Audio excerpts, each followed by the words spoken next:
कि होली से पहले अपने गुनाहों की माफ़ी मांग ले, तेरे बड़े से बड़े कष्ट कट जाएंगे। जय गुरु जी, शुक्राना गुरु जी। संगत जी, मेरा नाम बीना नागपाल है। आज मैं अपने गुनाहों की माफ़ी के लिए गुरु जी के चरणों में ये शुक्राना कर रही हूँ। मेरे अहंकार ने मेरे जीवन को ख़त्म कर दिया। संगत जी, क्या आपने कभी सोचा है कि आज आप जो बोल रहे हो, कल वही आपके सामने एक सजा बनकर खड़ा हो सकता है। गुरु जी कहते हैं, पुत्र बंदा अपने कर्मा दी सजा आप भुगतदा है, पर जे तू माफी मंग लवे तो मैं कट भी सकता हूँ। आज का मैं ये शुक्राना सत्संग गुरु जी के चरणों में अपने गुनाहों की माफ़ी के लिए, अपने माड़े कर्मों के लिए कर रही हूँ, क्योंकि मुझे गुरुजी ने कहा है कि तेरे कर्म बहुत माड़े हैं, लेकिन मैं तेरे कर्मों को कटवा सकता हूँ, पर जब तू माफ़ी मांग ले। तो आज गुरुजी आपकी बेटी बीना ये शुक्राना सत्संग कर रही है। कोई भूल चूक हो जाए तो क्षमा करना। संगत जी, आज का मेरा ये सत्संग, मैंने अपने पति को खोया, अपनी बहन को खोया, आज खुद मैं ब्रेस्ट कैंसर की आग में जल रही हूँ। आज का मेरा ये सत्संग सिर्फ एक बीमारी का सत्संग नहीं है, बल्कि ये मेरे अहंकार के टूटने और गुरु चरणों में सरेंडर करने की एक रूहानी यात्रा है। आप सब इस सत्संग को अंत तक जरूर सुनिएगा, क्योंकि आज आपको ये पता चलेगा कि जुबान से निकला एक गलत शब्द कैसे आपकी पूरी जिंदगी तबाह कर सकता है। जय गुरु जी, शुक्राना गुरु जी। संगत जी, मेरा नाम बीना नागपाल है। आज मैं शुक्राना सत्संग नहीं, बल्कि अपने गुनाहों की माफ़ी का वो सत्संग साझा कर रही हूँ। संगत जी, आज से 4 साल पहले मेरे घर में खुशियों का माहौल था। मेरे बेटे की शादी थी जो ऑस्ट्रेलिया से आया था। घर मेहमानों से भरा था, पर नियति को कुछ और ही मंजूर था। शादी से 2 दिन पहले मेरे हस्बैंड ने सुबह लौकी का रस निकाला और वो पिया। संगत जी, मेरे हस्बैंड आयुर्वेदिक डॉक्टर रहे हैं, उन्हें बहुत ज्ञान रहा है डॉक्टरी का। संगत जी, उन्होंने लौकी का रस निकाला और पिया। ऐसा नहीं है कि उन्होंने उसी दिन पिया, वो बहुत समय से इन सब चीज़ों में लगे रहते थे और अपनी सेहत का, अपने खान पान का नियमित रूप से ध्यान रखते थे। कभी करेले का रस पीना, कभी लौकी का रस पीना, सब। लेकिन संगत जी, जब कहते हैं ना कि वक्त माड़ा हो या नेगेटिविटी आपको घेर ले, तो आपके साथ बुरा होने में समय नहीं लगता। रोज की सुबह की तरह मेरे पति ने उस दिन भी लौकी का रस निकाला और पिया। पता नहीं संगत जी, वो लौकी इंजेक्शन वाली थी या जहरीली। उसे पीने के आधे घंटे बाद ही उनकी तबीयत ऐसी बिगड़ी कि उनका सांस लेना भी दुश्वार हो गया। जिस घर में ढोल बजने थे, वहां संगत जी सब बिगड़ गया। मेरे पति को जब हॉस्पिटल ले जाया गया, वहां उन्होंने दम तोड़ दिया। जहां डोली आनी थी, वहां मातम छा गया। संगत जी, पता नहीं कौन सी नेगेटिविटी, क्या थी वो जो मेरे सुहाग को ले गई।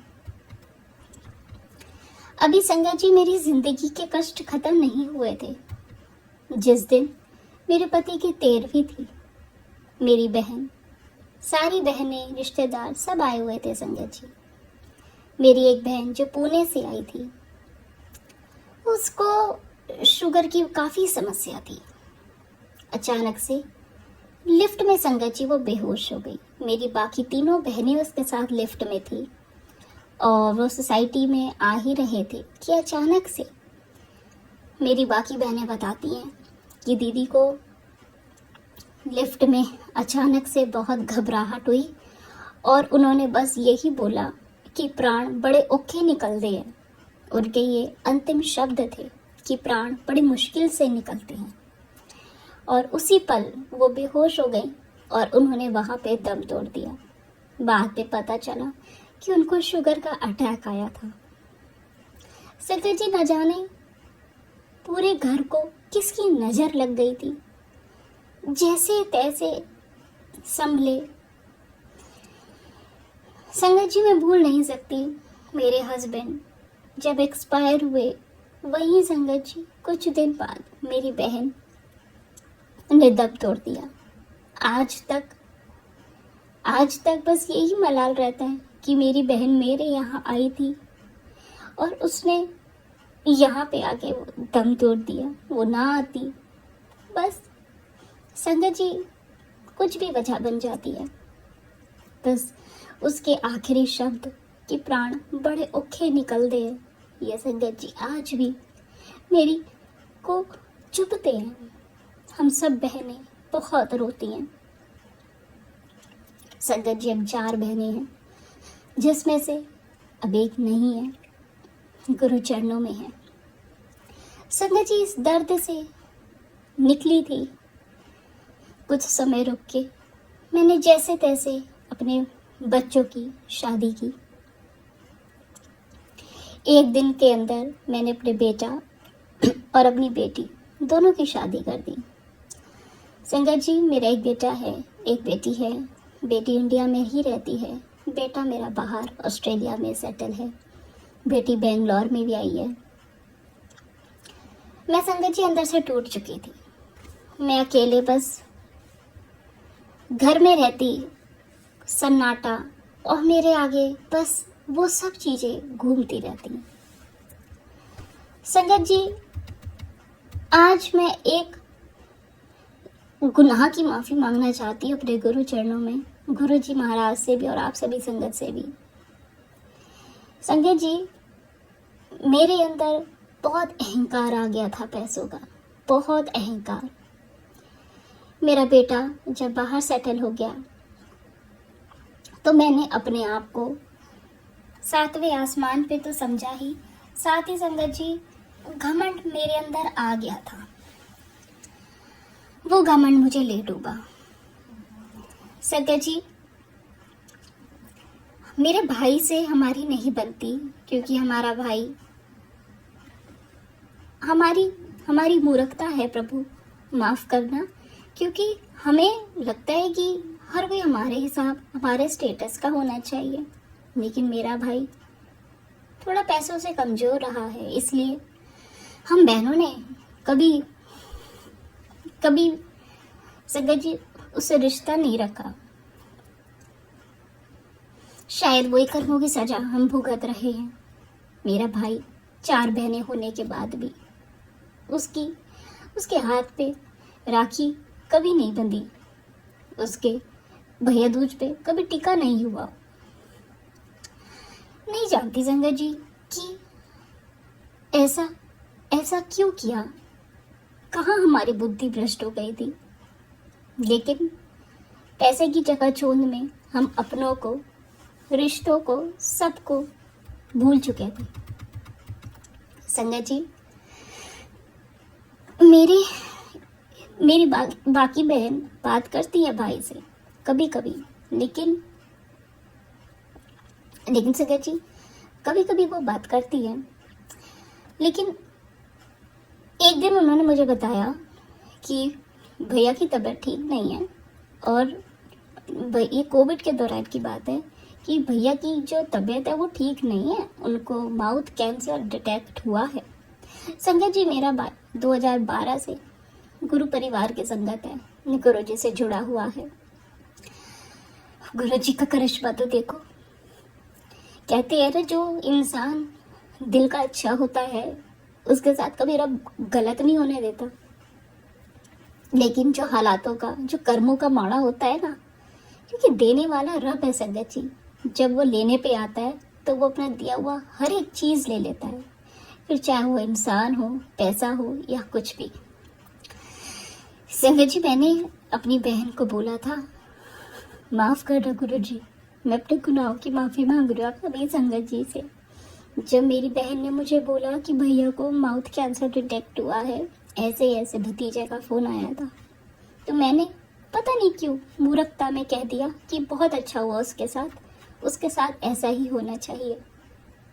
पता नहीं किस बात का घमंड, किस बात का गुरूर, किस बात की नफरत मेरे मन में थी।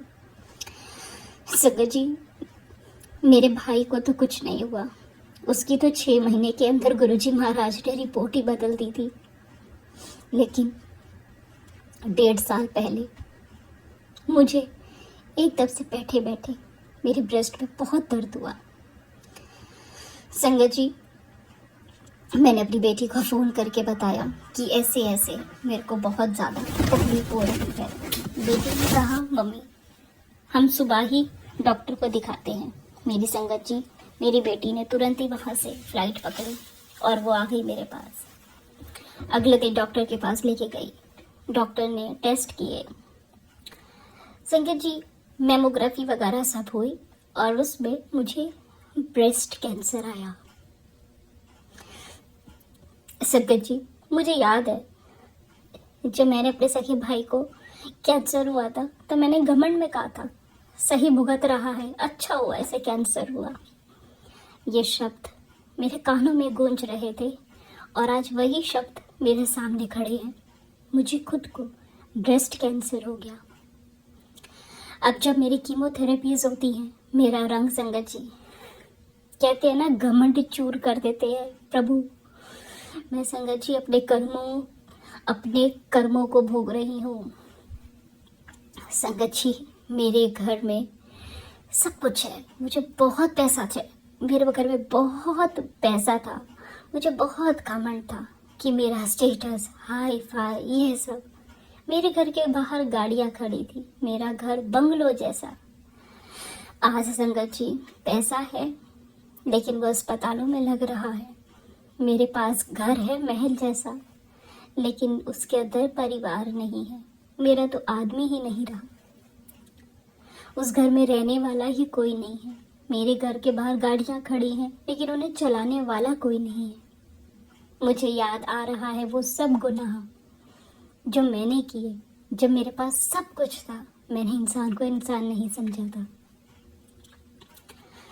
आज संगत जी, जब मेरी कीमोथेरेपीज होती हैं, मैं संगत जी बड़ा गुरूर रखती थी कि वो गोरी है, मेरा रंग गोरा है, वो सांवली है। पता नहीं मैं ऐसी मूर्ख क्यों थी संगत जी, बहुत घमंड था मेरे अंदर। आज जब मेरी कीमोथेरेपीज होती हैं, शीशे में खुद को देख के मैं चीखें मारती हूँ, डर जाती हूँ संगत जी। मैं दुबली पतली, मेरा रंग तवे जैसा काला हो चुका है, दवाइयाँ चढ़ चढ़ के बाल मेरे सारे झड़ चुके हैं। अब मुझे एहसास होता है कि मैंने क्या गुनाह किया था। आज मैं उन बड़ी मशीनों के नीचे लेटती हूँ, जब मेरा पैट स्कैन होता है तो मेरी जान निकलती है, मुझे घुटन होती है। मेरा भाई तो गुरुजी की कृपा से ठीक हो गया, पर मैं आज भी बिस्तर पर तड़प रही हूँ। मेरा भी कैंसर का इलाज लंबा चलेगा संगत जी। अभी मेरी हर महीने कीमोथेरेपीज होती हैं, उसके बाद फिर 3 महीने बाद हुआ करेगी। और मैं नहीं जानती कि मेरे को कैंसर से मुक्ति मिलेगी भी या नहीं मिलेगी। मैं आज का सत्संग अपने गुरु जी के चरणों में अपने अहंकार, अपनी जुबान, अपने कर्मों की मार, इन सब के लिए मैं अपने गुनाहों की माफ़ी मांगती हूँ। और तो और संगत जी, मेरे कर्म तो इतने माड़े रहे हैं कि मैंने अपने बच्चे ब्याह दिए, लेकिन मुझे गुरुजी ने पोते का सुख नहीं दिया। मेरे बेटे के 3 बेटियां हो गई इस आस में कि अब बेटा होगा। 3 पोती हो गई है मेरी संगत जी। और अभी हाल फिलहाल में मेरी बेटी ने भी बच्चे को जन्म दिया और उसके यहाँ भी बेटी ही हुई है। गुरुजी ने मुझे अभी भी पोता नहीं दिया। मुझे मलाल है कि मेरे कर्मों की वजह से मेरे बच्चों को प्रभु उन्हें उन्हें तो उन्हें तो बेटे का सुख दे दो।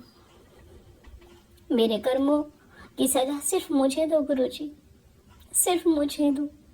आप मेरे को जो भी सजा दोगे मैं सिर झुकाती हूँ और कहती हूँ बस गुरुजी मुझे बख्श दो। मेरे गुनाहों की सजा जो आपने दी है वो मुझे मंजूर है, पर अब इस बच्ची पर रहम करो। संगत जी, अभी मेरे कैंसर का इलाज काफ़ी लंबा है। हर महीने कीमोथेरेपीज होती है, पहले हर हफ्ते होती थी। तबीयत तो इतनी खराब थी संगत जी कि मैं एक एक सेकंड के लिए भी वॉशरूम से बाहर नहीं आती थी। कभी मेरा पेट चल जाता था, कभी मुझे वॉमिट्स होती थी, मेरे शरीर पर खुजली हो गई थी। मैं संगत जी जो भोग रही हूँ वो किसी नरक से कम नहीं है। मैं सभी संगत से हाथ जोड़कर विनती करती हूँ कि आप मेरे लिए गुरुजी से अरदास जरूर करना। और गुरुजी अब मेरे गुनाहों को माफ़ कर दो। गुरुजी मेरे गुनाहों को माफ़ कर दो। ये तो वो गुनाह हैं जो मैं जानती हूँ मैंने किए हैं, और अनजाने में तो मैंने ना जाने क्या क्या गुनाह किए होंगे, तभी तो मैं आज इन हालातों में हूँ। जो सब मैं भोग रही हूँ वो सिर्फ मेरे ही माड़े कर्म हैं। गुरुजी मेरे गुनाहों को माफ़ करके मुझे अपनी संगत बना लो। आपने जैसे मेरे भाई को ब्लेस किया, उसके कैंसर की रिपोर्ट आपने 6 महीने में बदल दी। गुरुजी आप मेरी भी रिपोर्ट्स बदल दो, मुझे भी कैंसर मुक्त कर दो। मुझसे कैंसर का इलाज नहीं करवाया जाता। मैं थक चुकी हूँ, मैं थक चुकी हूँ गुरुजी। प्लीज़ मुझ पर रहम करो गुरुजी। मेरे गुनाहों की माफ़ी दे दो मुझे गुरुजी। संगत जी, मेरा आज शुक्राना करने का बस यही एक मैसेज है कि कोई भी संगत जो भी मेरा ये सत्संग सुन रहे हैं, कभी किसी के बारे में ना बुरा बोलना, ना करना। ये जुबान बड़ी शक्तिशाली होती है। जो शब्द हम बोलते हैं वक्त आने पर वो हमें ही चुभते हैं। कभी किसी की बीमारी या कभी भी किसी गरीबी का मजाक ना उड़ाना। मैंने उड़ाया है, आज मैं भोग रही हूँ। पैसा तो संगत जी आज है कल नहीं है, लेकिन जो गुरुजी दे सकते हैं ना वो ले भी सकते हैं। आज मेरे पास सब कुछ है, पर उस पैसे को खर्च करने के लिए मेरे पास तो सेहत ही नहीं है। मैं तो खुद अपनी सांसों की मोहताज हूँ कि गुरुजी मुझ पर रहम कर दो। मेरे घर में संगत जी 4 बेटियां हैं जो मेरे आगे बच्चों की हुई हैं। मुझे पोता नहीं हुआ, मलाल तो है, पर मैं समझ चुकी हूँ संगत जी कि औलाद सिर्फ गुरुजी का आशीर्वाद है, और हमें हमारे कर्मों के अनुसार ही सब कुछ मिलता है। जो आज हम यहाँ कर रहे हैं वही हम भोग के जाएंगे। जब समय अच्छा था तब हमने कदर ही नहीं करी कि रब ने हमें क्या क्या दिया है। हम तो अपने आप को रब समझ बैठे थे कि हम पे सब कुछ है। भूल गए थे कि हम तो इस धरती पर मेहमान हैं। खाली हाथ आए थे, खाली हाथ ही जाएंगे। मेरा तेरा सब यहीं रह जाएगा। जब अस्पताल के बेड पे लेटती हूँ संगत जी, ये जानते हुए कि आज मेरी कीमोथेरेपी है, जिस दर्द से मैं गुजरती हूँ, तब मुझे याद आता है मेरा वो बचपन जब मैं गरीबी में थी। मेरा वो शादी के बाद वक्त बदलना, जो ना जाने मेरे माँ बाप के अच्छे कर्म रहे होंगे कि उनकी औलाद ने खुशियाँ भी देखी, सब कुछ अच्छा हुआ। लेकिन जब औलाद के ही कर्म माड़े हों तो बुढ़ापा किसी नरक से कम थोड़ी ना होगा। मैंने बहुत अहंकार किया संगत जी।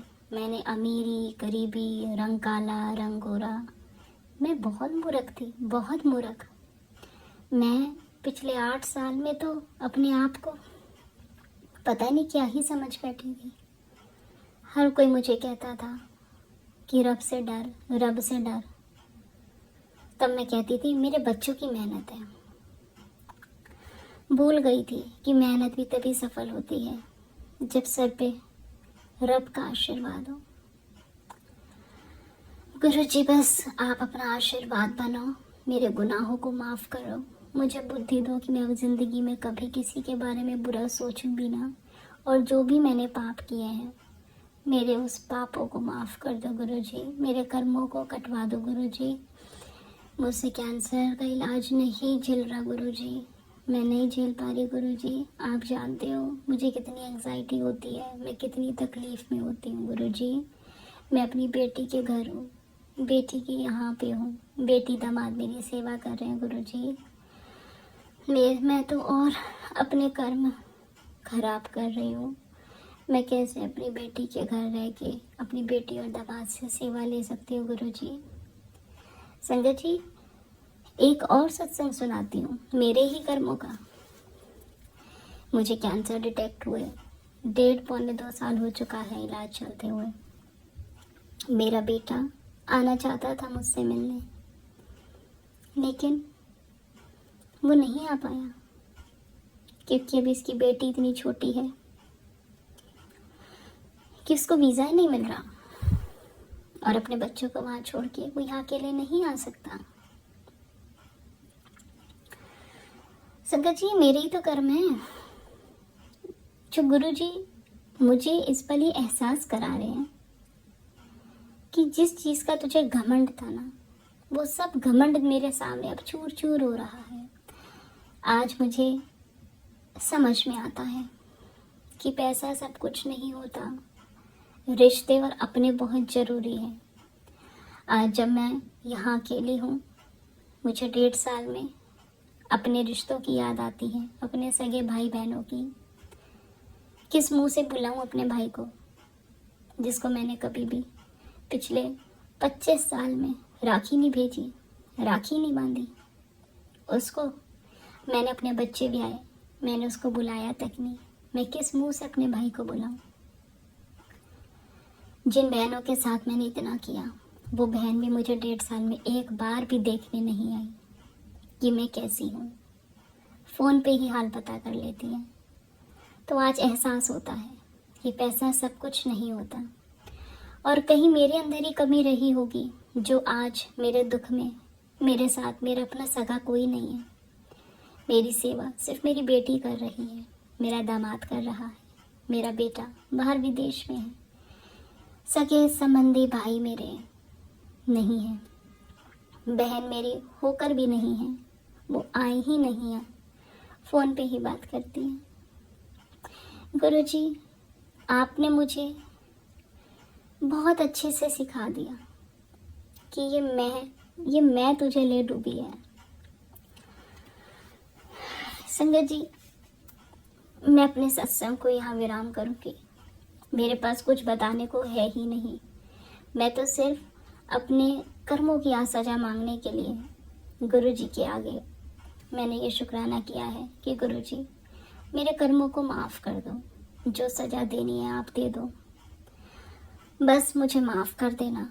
मैं अगर इलाज करने के दौरान मर भी जाऊं गुरु जी, तो मुझे माफ़ी ज़रूर दे देना। मैं इस जन्म में अपने कर्मों की माफ़ी मांगना चाहती हूँ। फिर चाहे आप मुझे जीवन बख्शो या आप मुझे अपने चरणों में बुलाओ गुरु जी, बस मेरे कर्मों को माफ़ कर देना, मेरे कर्मों को माफ़ कर देना गुरु जी। मुझ पर रहम करना गुरु जी, जैसे आप सब पर करते हो। आपने तो इतने बड़े बड़े चमत्कार करे हैं, लेकिन चमत्कार आप उन्हीं के साथ करते हो गुरु जी जिनके कर्म अच्छे रहे हैं। जिनके कर्म बुरे होते हैं उन्हें तो आप नींबू की तरह निचोड़ते हो। गुरु जी आप मेरी हर परीक्षा ले लो, लेकिन गुरु जी बस मेरी ये मेरी आखिरी विश है कि मैं जब भी मरूं तो गुरु जी आप मेरे कर्मों की मुझे माफ़ी ज़रूर दे देना, मेरे कर्मों की माफ़ी दे देना मुझे गुरु जी, क्षमा करना गुरु जी। आप सभी संगत जी का भी बहुत बहुत शुक्राना, आपने अपना समय निकाल के मेरे सत्संग को सुना।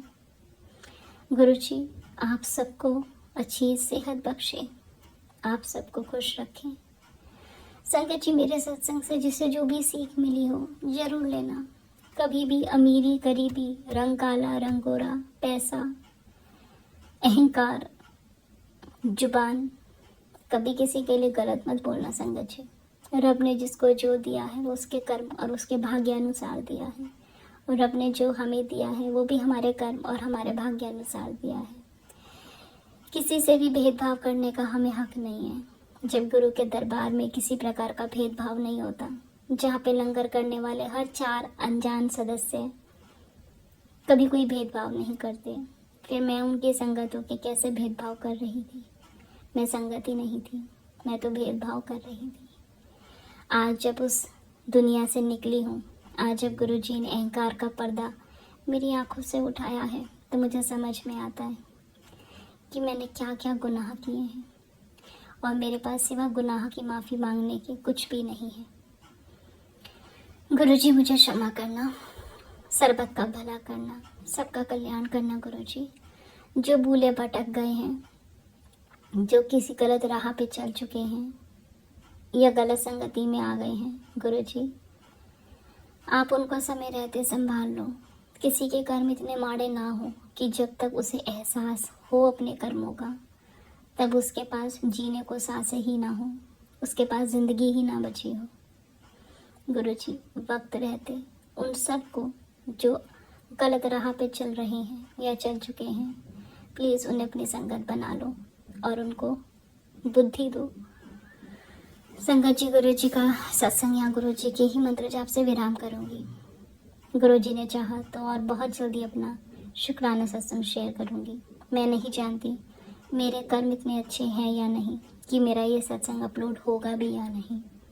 मेरा अगर ये सत्संग अपलोड हो जाएगा तो मुझे ऐसा लगेगा कि गुरु चरणों में मेरी अर्जी, मेरी हाजिरी लग गई है। फिर गुरुजी को जो मंजूर हो मैं उसको सर आंखों पे रखूंगी, चाहे वो मेरे कर्मों की सज़ा मुझे दे या मेरे कर्मों की वो मुझे माफ़ी दे। वो गुरुजी का जो भी आदेश होगा मैं उसका पालन करूंगी। ओम नमः शिवाय। शिवजी सदा सहाय। ओम नमः शिवाय। गुरुजी सदा सहाय। हे मेरे महाशिव, हे मेरे गुरुजी महाराज, सर्वदा भला करना, सर्वदा भला करना गुरुजी। जय गुरुजी।